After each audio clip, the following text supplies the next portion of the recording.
Friends, welcome back to my YouTube channel. तो last class में हम लोगों ने जो पारिभाषिक शब्द किए थे वो थे रागांग, भाषांग, क्रियांग और उपांग। ठीक है, तो आज का हमारा टॉपिक रहने वाला है मीण। देखिए, मीण क्या होता है, किन्हीं दो स्वरों को इस प्रकार गाने बजाने को मीण कहते हैं जिनके बीच कोई रिक्त स्थान ना रहे। ठीक है, दूसरे शब्दों में अटूट ध्वनि को एक स्वर से दूसरे स्वर तक जाने को मीण कहते हैं। ठीक है, मीण लेते समय बीच के स्वरों का स्पर्श इस प्रकार होता है कि वे अलग अलग सुनाई नहीं पड़ते और मीण निकालने के लिए स्वरों के ऊपर उल्टा अर्धचंद्राकार, जैसे सा लिखा है, माँ लिखा है और ये उल्टा अर्धचंद्राकार लगाया है, ये मीण की हो गई आपकी पहचान। खटका और मुर्की क्या होता है? ठीक है, खटका और मुर्की, देखिए, चार या चार से अधिक स्वरों की एक गोलार्ध बनाते हुए स्वरों के द्रुत प्रयोग को खटका कहते हैं। मतलब चार स्वरों को बिल्कुल द्रुत गति में, यानी तेजी से जब हम उनको गाते या बजाते हैं उसको खटका कहते हैं। जैसे ये हो गया, देखिए, रे सा नी सा, सारे नी सा आदि। ठीक है, ये हो गया। जिस स्वर पर खटका देना होता है उसे कोष्ठक स्वर से अथवा आगे पीछे के स्वर से द्रुत गति में गोलाई बनाते हैं और उसी स्वर पर समाप्त करते हैं जिसको कोष्ठक से बंद किया जाता है। देखिए, खटका और मुर्की में केवल स्वरों की संख्या का अंतर होता है। मुर्की में द्रुत गति में 3 स्वरों को एक अर्धवृत्ति बनाते हैं और खटका में 4। ठीक है, मुर्की लिखने के लिए मूल स्वर के ऊपर बाईं ओर से 2 स्वरों का कड़ दिया जाता है, इस तरीके से। ठीक है, इस तरीके से। चलिए, अब सूत क्या होता है? देखिए, सूत मीन्स होता है धागा। ठीक है, एक तरीके से हम बोल सकते हैं किसी एक स्वर से दूसरे स्वर तक अटूट ध्वनि में जाने को मीण कहते हैं और यह क्रिया गायन में मीण और सितार, सरोद आदि वाद्यों में सूत कहलाती है। कि मतलब कि अटूट ध्वनि, बीच में कोई भी जो ध्वनि है वो ब्रेक ना हो, एक पूरी जिस लय में चल रहे हैं उसी लय में चलते हुए जाए, तो वो हो गया सूत, ये बोला जाता है। उसके बाद हम बात करते हैं गत। देखिए, वाद्य पर बजाई जाने वाली राग तालबद्ध रचनाएं गत कहलाती हैं। सितार पर मुख्य 2 प्रकार की गत बजाई जाती है। एक तो होती है मसीत खानी गत और दूसरी होती है रजा खानी गत। देखिए, मसीत खानी गत क्या होती है? मसीत खानी गत जो है, इसका आविष्कार किया था अमीर खुसरो के वंशज मसीत खां ने। ठीक है, नाम से ही आप इसको याद कर सकते हो, it's just like a keyword, कि मसीत खानी गत का आविष्कार किसने किया था? मसीत खां। मसीत खां कौन थे? अमीर खुसरो के वंशज थे। ठीक है, यह जो है ये विलंबित 3 ताल में बजाई जाती है। कौन सी ताल में बजाई जाती है मसीत खानी गत? विलंबित 3 ताल में बजाई जाती है। इसमें गत के पहले विस्तार आलाप करते हैं जो ध्रुपद के नूम तुम आलाप के समान ही होता है। ठीक है, आलाप की गति धीरे धीरे बढ़ाई जाती है और अंत में झाला बजाकर आलाप समाप्त करते हैं और गत शुरू करते हैं। गत जो है सदैव 12वीं मात्रा से आरंभ होती है और गत के बोल इस प्रकार होते हैं, जैसे देर दा करके। ठीक है, इसे पश्चिमी अथवा दिल्ली बाज भी कहते हैं। ये भी क्वेश्चन पूछा जाता है कि पश्चिमी बाज अथवा दिल्ली बाज के नाम से कौन सी गत को जाना जाता है, मसीत खानी गत या रजा खानी गत? तो राइट आंसर इज मसीत खानी गत को। ठीक है, अब हम नेक्स्ट आते हैं। नेक्स्ट है हमारा रजा खानी गत। देखिए, रजा खानी गत क्या होती है कि इसका आविष्कार रजा खान ने किया था और यह द्रुत लय में बजाई जाती है, यानी स्पीड इसकी तेज होती है। जैसे मसीत खानी गत है वो विलंबित लय में बजाई जाती है, मतलब उसकी जो स्पीड रहती है वो स्लो रहती है, लेकिन रजा खानी गत की जो स्पीड है वो फास्ट रहती है, द्रुत रहती है। इसके बोल जो होते हैं वो मसीत खानी गत के समान पहले से निश्चित नहीं होते, बल्कि इसमें आवश्यकता अनुसार अलग अलग बोल प्रयोग किए जाते हैं। इसमें तैयारी के साथ तोड़े बजाए जाते हैं और अंत में झाला के विभिन्न प्रकार बजाकर गत समाप्त करते हैं। इसे पूर्वी अथवा लखनऊ बाज भी कहते हैं।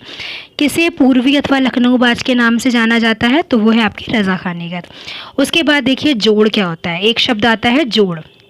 देखिए, जोड़ क्या होता है? देखिए, जोड़ क्या होता है? आलाप के संचारी और आभोग भागों को जोड़ कहते हैं। मतलब कि जब आलाप लेते हैं तो उसमें जो 2 पार्ट आते हैं, संचारी और आभोग वाले, उन भागों को जोड़ कहते हैं। जोड़ का शाब्दिक अर्थ होता है जोड़ना। सितार के आलाप में ध्रुपद के आलाप के समान संचारी भाग से जोड़ जो है वो प्रारंभ होता है और आलाप लयबद्ध हो जाता है। जोड़ की गति धीरे धीरे बढ़ाई जाती है और बीच बीच में सम दिखाते हैं। जोड़ के अंत में झाला बजाकर आलाप समाप्त करते हैं और गत प्रारंभ करते हैं। अब वर्ड आता है झाला। ये आखिर झाला क्या होता है? तो देखिए, झाला सितार में बाज और चिकारी की तार की सहायता से द्रुत लय में दारारा अथवा उसके प्रकार बजाने को झाला कहते हैं। मतलब कि जो ये प्रकार बजाए जा रहे हैं उनको झाला कहते हैं। ठीक है, इसका प्रयोग रजाखानी गत के अंत में होता है। और ये जो इस टाइप के विभिन्न प्रकार से उलटने से झाले के प्रकार बनते हैं। जब दा से झाला शुरू होता है तो उसे सुलट झाला, और जब रा से शुरू होता है तो उसे उलट झाला कहते हैं। ठीक है, सरोद, सितार, बेला आदि वाद्यों में झाला बजाते हैं। घसीट क्या होता है कि घसीट का अर्थ होता है, इसका अर्थ है कि तार पर उंगली को घसीटना। बेसिकली यहाँ सितार की बात की जा रही है। ठीक है, सितार के तार पर उंगली को घसीटना घसीट कहलाता है। सितार में किसी एक स्वर से आगे के किसी अन्य स्वर तक शीघ्रता से इस प्रकार बजाने को घसीट के बीच के सभी स्वर क्रमशः स्पर्श होते जाएं। ठीक है, और बायां हाथ ना उठे किंतु इनकी ध्वनि कानों को अप्रिय भी ना लगे। ये चीज़ होती है घसीट को लेकर। नेक्स्ट वर्ड आपका आता है बाज। क्या होता है? बाज यानी कि शैली, यानी शैली। किसका तात्पर्य है? शैली। विभिन्न प्रकार के बोलों द्वारा सितार बजाने को बाज कहते हैं। इसके मुख्य दो प्रकार होते हैं, एक तो दिल्ली बाज और पूर्वी बाज। एक तरीके से जो हमने मस्जिद खानी गत और रजा खानी गत की बात की थी, this is the same kind of that. Delhi बाज यानी इसे मस्जिद खानी बाज भी कहते हैं और इसकी लय विलंबित होती है। शेष विशेषताएं वही हैं जो मस्जिद खानी गत की होती हैं। पूर्वी बाज क्या है कि इसे रजा खानी बाज भी कहते हैं और इस जो शैली के आविष्कारक हैं वो लखनऊ के गुलाम रजा खां थे और इसे रजा खानी बाज अथवा लखनऊ बाज भी कहते हैं। स्पष्ट है कि इसमें रजा खानी गत बजाई जाती है। नेक्स्ट वर्ड आपका आता है वो है हारमोनी और मेलोडी। देखिए, हारमोनी और मेलोडी एक बहुत ही, अगर हम इसको डिटेल में पढ़ें तो एक लंबा टॉपिक है, बट यहाँ we are just concern about the definition कि एटलीस्ट हमें डेफिनेशंस पता हो, तो मैं उसी को टारगेट करके ये क्लास लेकर आई हूँ। तो अभी हम डेफिनेशन देखते हैं, फिर इसका डिटेल वीडियो अगर आप बोलेंगे तो मैं इसका डिटेल वीडियो भी बना दूँगी। चलिए अभी बात करते हैं हारमोनी और मेलोडी की। जब दो या दो से अधिक संवाद मेल खाते हुए स्वरों को एक साथ गाया बजाया जाता है तो वो हारमोनी होता है, और जब कुछ स्वरों को क्रमिक यानी कि एक दूसरे के बाद गाया बजाया जाता है तो वो मेलोडी हो जाता है। ठीक है, इसलिए हारमोनी में एक से अधिक वाद्य स्वरों या कंठों की आवश्यकता होती है। मेलोडी में एक वाद्य कंठ पर्याप्त है। अगर हम वेस्टर्न म्यूज़िक की बात करें यानी पाश्चात्य संगीत की बात करें तो वो हारमोनी, और जो भारतीय संगीत की बात करें तो वो मेलोडी प्रधान है। समझ में आया ना? हारमोनी और मेलोडी क्या होती है? हारमोनी यानी जब कुछ स्वरों को, जब दो या दो से अधिक स्वरों को एक साथ गाया बजाया जाए वो हारमोनी, और जब एक दूसरे के बाद यानी क्रमिक रूप से बजाया जाए तो वो मेलोडी होता है। हमारा जो इंडियन म्यूज़िक है वो मेलोडी से रिलेटेड है और जो वेस्टर्न म्यूज़िक है वो हारमोनी से रिलेटेड है। अब ताल क्या होती है? देखिए, ताल गायन, वादन और नृत्य की क्रिया में जो समय लगता है उसकी गति को मापने के पैमाने को ताल कहते हैं, और विभिन्न मात्राओं के विविध समूहों को ताल कहते हैं। मात्राओं को नापने के लिए ताल बनाए गए और लय से मात्रा और मात्राओं से ताल बने। तो ताल तो बहुत इजी डेफिनेशन हो जाती है। अब लय एवं विभिन्न लयकारियाँ, ये क्या होता है? देखिए, संगीत में समान गति या चाल को लय कहते हैं, पता ही है। व्यापक अर्थ में अगर हम बात करें तो समय की किसी भी गति को लय कहते हैं। साधारणतः लय के 3 प्रकार माने गए हैं, विलंबित लय, मध्य लय और द्रुत लय। जब लय धीमी रहती है तो उसे विलंबित लय कहते हैं, जब साधारण रहती है तो उसे मध्य लय कहते हैं, और जब तेज रहती है तो उसे द्रुत लय कहते हैं। ठीक है, पूर्व निश्चित लय में अन्य प्रकार की लय दिखाना लयकारी कहलाता है। ठीक है, जैसे दुगुन, तिगुन, चौगुन, पचगुन, ये जो होती है ना, ये लयकारियाँ होती हैं। ये जो होती हैं ये साधारण लयकारी हो गई, और जो अगर हम आड़ की बात करें, कुआड़ की बात करें, ठीक है, तो ये टेढ़ी लयकारी में आती है। इनको कैसे लिखा जाता है इसका एक डिटेल वीडियो। अच्छा, यहाँ पर एक चीज़ देखिए, यहाँ पर एक बात की गई है कि छोटे ख्याल की तालें कौन कौन सी हैं? 3 ताल, झपताल, एक ताल, रूपक ताल, झूमरा ताल, आड़ा 4 ताल। विलंबित ख्याल की तालों की बात करें, तिलवाड़ा, रूपक विलंबित है। ध्रुपद की ताल है 4 ताल, सूल या सूलफाक ताल। ठुमरी की बात करें, दीपचंदी, चाचर ताल। धमार ताल में धमार की हो गई, टप्पा की ताल टप्पा ताल। भजन और गीत में दादरा ताल और कहरवा ताल बजती है। अब यहाँ पर एक चीज़ आती है आपका सप्त ताल एवं 35 ताल की बात आती है कि ये क्या होता है। चलिए देख लेते हैं एक बार। देखिए, सप्त ताल या एवं 35 ताल कर्नाटक ताल पद्धति की एक तरीके से हम यहाँ पर बात कर रहे हैं। इसमें क्या कहा गया है, कर्नाटक ताल पद्धति में मुख्य 7 तालें हैं तथा 5 जाति हैं। इस प्रकार 7 गुणा 5 बराबर 35 ताल हो जाते हैं। और जैसे आपका अड़ुद्र अथवा विराम की बात करें तो क्या हो गया, ये लघु की बात करें तो कैसे हो गया, गुरु के ये चिन्ह हैं। इस तरीके से आप ये देख लीजिएगा। ताल 10 प्राण की बात करें तो संगीत में काल से अभिप्राय होता है वह समय जिसमें संगीत का गायन या वादन या नृत्य हो रहा हो। ठीक है, तो ताल हो गया। ताल के 10 प्राण में पहला आता है आपका ताल, दूसरा आपका आता है, पहला आता है काल, दूसरा आता है मार्ग। मार्ग क्या होता है, पथ या रास्ता। जिस ढंग से ताल पहली मात्रा से अंतिम मात्रा तक चलती है उसे मार्ग कहते हैं। ठीक है, तीसरा आता है क्रिया, किसी भी ताल की मात्राओं को गिनना क्रिया कहलाता है, जो 2 तरीके की हो गई, सशब्द क्रिया और निशब्द क्रिया। उसके बाद 4th पार्ट में आपका आ जाता है अंग, 5 होता है ग्रह, और 6 नंबर पे आता है जाति। ठीक है, 7 नंबर पे कला। जाति यानी ताल के बोलों की रचना जितने अक्षरों से हुई हो उससे जाति कहते हैं। कला यानी वाद्यों को बजाने की शैली को कला कहते हैं। फिर 8 नंबर पे आता है यति, लय के चाल क्रम को यति कहा गया है। 9 नंबर पे आता है लय, ताल की गति को लय कहते हैं। और 10 नंबर पे आ गया प्रस्तार, प्रस्तार यानी कि विस्तार, मतलब कि किसी भी ताल में ठेका बजाने के पश्चात उसमें कायदा पलटा रेला टुकड़ा इत्यादि से विस्तार करना जो है वो प्रस्तार कहलाता है। पेशकार क्या होता है, पेशकार होता है कठिन अथवा आड़ लय के कायदे पेशकारा कहलाते हैं। पश्चिमी बाज के तबलिये इसका अधिक प्रयोग करते हैं और स्वतंत्र वादन के पेशकारे से ही पलटा प्रारंभ करते हैं। कायदे के समान इसके भी विभिन्न पलटे होते हैं। पेशकार को फर्शबंदी नाम से भी पुकारा जाता है।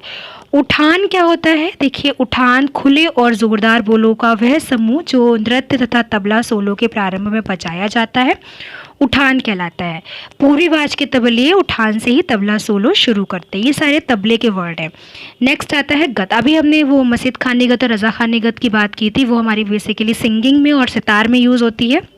यहाँ हम वादन शैली में अगर गत की बात करें तो वादन शैली के अनुरूप मुलायम बोलों की रचना जिसमें पलटे किए जा सके और जो कायदा टुकड़ा परन व पेशकार आदि से भिन्न हो वो गत कहलाती है।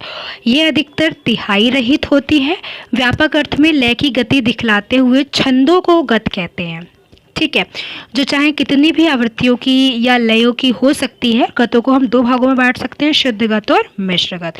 उसके बाद अगर हम परन की बात करें तो खुले व जोरदार बोलों के उस समूह को परन कहते हैं जो कम से कम 3 आवृत्तियों का हो। इसके बोल दोहराते हुए चलते हैं और यह पखावज की चीज़ है, किंतु लोग इसे तबले पर बजाने लगे हैं। परन ध्रुपद धमार के तालों जैसे 4 ताल धमार आदि में बजाया जाता है। दादरा और कहरवा तालों में परन नहीं बजाया जाता है। ठीक है, क्योंकि परन जो है एक तरीके से पखावज से रिलेटेड है ना, पखावज से रिलेटेड है। तबले पर लोग इसे बजाने लगे हैं बट बेसिकली ये उसके लिए यूज़ होता था।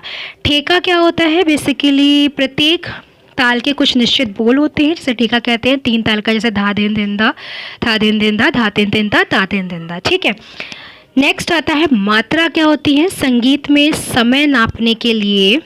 ठीक है,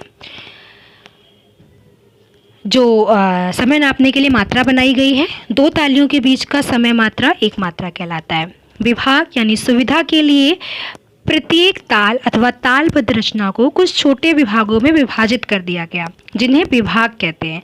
प्रत्येक ताल के विभागों की संख्या निश्चित होती है क्योंकि किसी ताल के बोलों के जितने स्वाभाविक खंड हो सकते हैं उतने ही विभाग माने जाते हैं। एक परिभाषिक शब्द है सम, ताली और खाली।